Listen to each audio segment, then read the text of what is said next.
Maayong adlaw kaninyong tanan. Kabantay ba mo, murag paspas na kaayo ang kausaban sa atong planeta, no? Pirimigyod nato madungog ng mga pulong nga global warming o climate change. Pero, hulat sa, pareho ra ba gyud na sila? Maona ay atong tukion kalon, klaruhon nato kung unsagid ang kalainan, og labaw sa tanan, ngano nga importante kaayo ni para sa atong tanan.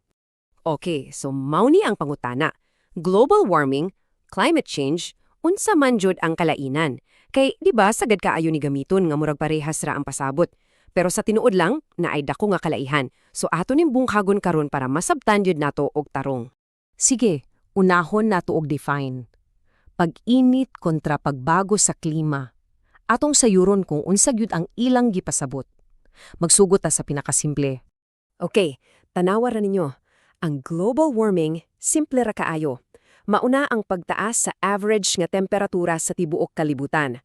Murag gihilantan natong planeta ba? Karon, ang climate change mauna ang mas dako nga istorya.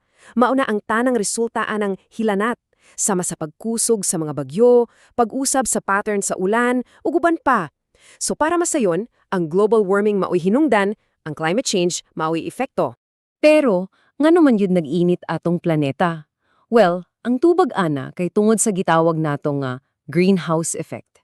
Imaginahan ninyo, ang atong atmosphere, mura na siya og habol na nagpalibot sa Earth. Pero tungod sa mga gas sama sa carbon dioxide, mura gipang katalan nato ng habol. Og unsay mahitabo kung baga kayo ang habol. Dili na makagawas ang kainit gikan sa adlaw. Matrap siya, maunang inanay nga nagkainit atong kalibutan. Okay, so klaro na nato ang unsa. Karon ang sunod nga pangutana. Kinsa o unsa man ang hinungdan aning kainit? Tan-awa nato ang papel nato dinhi, ang atong human footprint. Mauni ang mga nag-unang player kumbaga. Una gyud ang pagsunog nato og mga fossil fuel, kanabang coal, oil o gas para sa atong mga sakyanan o kuryente. Sunod ang deforestation. Kada putol natog kahoy, nagkuha tag natural nga tig-absorb anang carbon dioxide. Dayon, naapod ang mga dagong pabrika. Og ayaw kalimte, hasta ang agrikultura. Labi na ang mga baka, nagpagawa silag methane na kusog kayo makabitik og kainit. Sige, so nag-init na. Unsa may sunod? Dili na di haramahimo? Murag yun ni siyag domino effect. Natumba ang usa, sunod-sunod na dayon ng tanan. Gikan sa simpleng pag-init, hangtod sa mga bangis nga bagyo.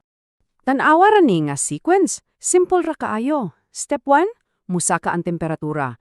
Step 2, tungod sa kainip matunaw ang mga dagkong yelo sa North ug South Pole. Step 3, asa man padulong ng tubig, diretso sa dagat. Ang resulta, musaka ang sea level. Delikado kaina, labi na sa mga siyudad nga duol ra kaayo sa dagat. Og dili lang pagsaka sa dagat ang atong problema. Ang ripple effects aning climate change kay lap kaayo. Masinati nato ang mas grabe nga panahon, kanang sobra kainit nga mga adlaw, kalit nga mga pagbaha, o taas kaayo nga hulaw. Ug klaro kaayo, apektado gyud ang atong mga pananom. Kung mapakyas ang ani, maigo ang atong supply sa pagkaon. Okay, para dili lang ta mag-istorya og mga konsepto, atong himuong mas tinuod. Tan-awan nato ang usa ka nasod nga direktang nag-atubang aning realidad adto ta sa Pakistan. Grabe ang epekto sa Pakistan. Sa ilang syudad sa Karachi, kanunay na lang ang mga heatwave.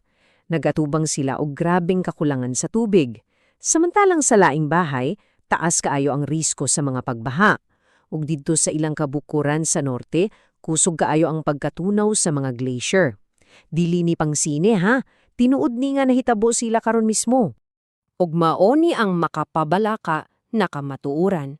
Ang Pakistan, usa sa mga nasod sa tibuok kalibutan nga pinakadaling maapektuhan aning climate change. Vulnerable kaayo sila. O kini, nagpakita lang jud kung unsa ka dinalian nga kinahanglan natang mulihok, dili lang para sa ila, pero para sa tanan. Pero, hulat sa, dili tanan puro dautang balita.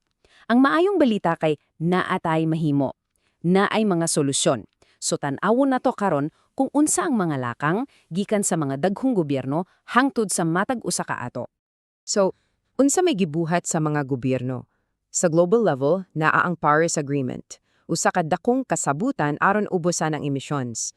Sa local, daghan ang nag-promote na sa renewable energy. kanabang solar o wind power. Naapoy mga reforestation projects. O syempre, ginapush nila ang paggamit og electric vehicles. Okay, pero unsaon man nato isip usa ka ordinaryong tao, dili kailangan maghulat og dagkong proyekto, pwede ta magsugod sa atong balay. Simple ra, pagdaginot og kuryente og tubig. Kung pwede, sakay og pampublikong sakyanan, mananom tag kahoy, og ang pinaka-classic pero epektibo gyud, reduce, reuse, recycle. Hinumdumi, ang matag gamay nga lihok, kung tipunan to natong tanan, dako kaayo na og impact. Sa katapusan, ang tanan natong giistoryahan moabot ra gyud sa usa ka butang. Ang pag-atiman nato sa atong planeta karon dili lang para karon, para ni sa atong kaugalingon. Ang atong mga lihok karon maoy magbuot kung unsa nga klase sa kalibutan ang atong ibilin sa mga mosunod pang henerasyon. So, para mahuman ning atong panag-istorya, ibilin na akong ninyo kining pangutana. Unsa ang usa ka gamay nga butang, usa lang, nga imong usbon o buhaton sugod karong adlaw? Dili ugmaa, karon dayon. Hunaw na ana ninyo. Daghang salamat sa inyong oras.